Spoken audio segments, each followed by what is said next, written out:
Quand l'aube éclaire la nation, quand le peuple cherche une direction, dans le silence des décisions. Monsieur le Président, nous avons un problème. Les problèmes sont faits pour être résolus. De quoi s'agit-il? La justice a réuni des preuves accablantes contre un ministre très influent de votre gouvernement. Et alors? Les magistrats souhaitent engager des poursuites, mais certains responsables politiques demandent votre intervention. Mon intervention, pourquoi faire? Pour bloquer la procédure. Ils disent que ce ministre est un allié précieux pour votre majorité. Le destin t'appelle. Voilà pourquoi tant de peuples cessent de croire en la justice. Monsieur le Président, si nous le laissons être poursuivi, cela risque de provoquer une crise politique. Et si nous l'empêchons d'être poursuivi, cela provoquera une crise morale, laquelle est plus dangereuse pour une nation. La crise morale. Exactement.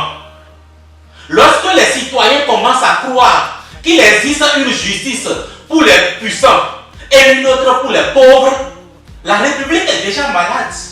Vous êtes donc favorable à la poursuite? Je suis favorable à la justice. Si cet homme est innocent, qu'il soit blanchi.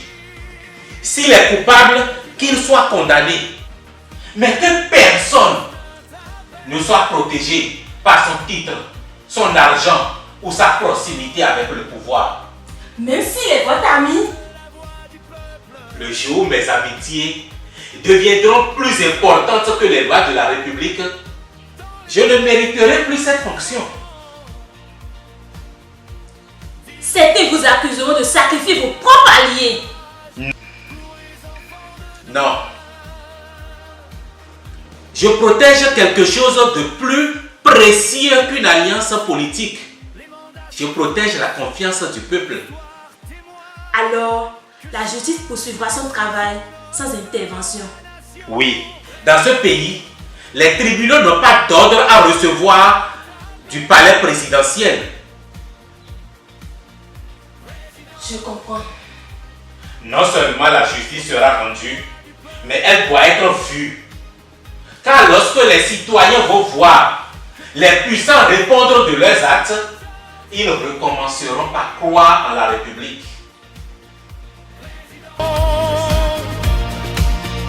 Pour le peuple.